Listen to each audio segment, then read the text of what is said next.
All right, so I went from my practice, which she was a little mad looking, and I tried to add a little happier face. I went ahead and added like eyelids in. So what I'm gonna do from there is I'm going to start with doing some shading, and I'm gonna go ahead and try out my 6B, which is my darkest one. I might also outline my person because I think that would look cool. You don't have to outline, but it's kind of up to you what you want the overall kind of look to go for. So I'm going to outline mine, and then I'm going to work on adding some shading. And when I start to shade her, you can use some of those images that are in your visual journal, the reference images, to kind of see how there's a lot of kind of dark circles around the eyes or shadows. These people are kind of spooky, kind of haunted. Their necks are really thin, so keep their necks really thin. Eyes are really big. And I put myself in like a art apron kind of thing. So just make sure it's kind of representing you. And I'm gonna go ahead and start my shading. You're gonna wanna use a blending stump to get your shading.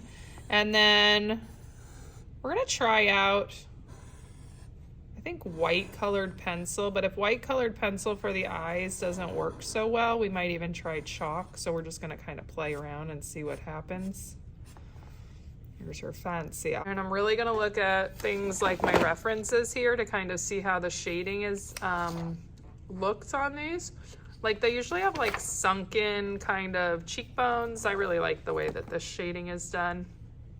You can see there's a lot of shadows around the edges. So I'm gonna go ahead and attempt to shade, focusing on giving her some shadow. And I don't wanna leave her white because those eyeballs are going to be left very white. So I might go a little darker with the shading around the edge, the shadows. She might have some really tired looking eyes because after all, she is me and I am always very tired. And she might have some fancy cheekbones. Gotta contour her here. Maybe there's a nice shadow underneath where her chin is over. So I might come in with something like that. I'm gonna put down the darkest spots first. Then I'm gonna kind of use my graphite to color in the lighter sections. Kind of use this like a paintbrush almost. So I'm gonna go ahead, your blending stump smooths your graphite out. And I'm gonna take that and I'm gonna start to come in and do my darkest spots first.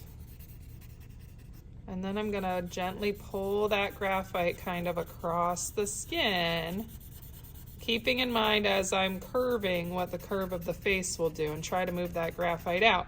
If I run out of graphite, if I can't get it to fill in the skin, see how I'm going from like a darker to a lighter? I can always add more graphite up here with my 6B.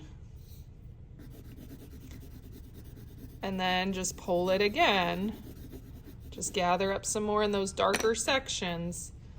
And then grab it with your blending stump and keep working it down. You want to have your shading to the outside of the face be a little bit darker. And take your time with your shading because this is where it can go a little crazy. And again, we don't want to leave any of her face white because we want those eyes to really, really pop. So I'm just kind of shading toward the center. I'm going to give her her beautiful cheekbones here. And her lovely tired under eyes. Oh, poor Mrs. Fenton.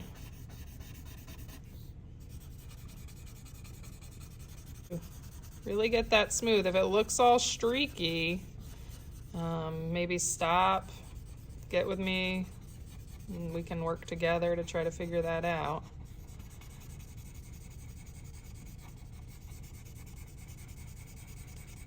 I'm gonna do all the skin tone. I think I need some shadows down here, so I'm gonna work on that too.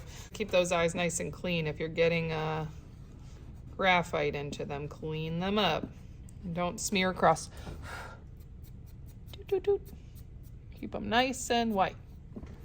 It actually doesn't look so bad even without the, as long as you do enough shading, you might get away with keeping your white and not having to add anything, but if it's not, we'll try the other things.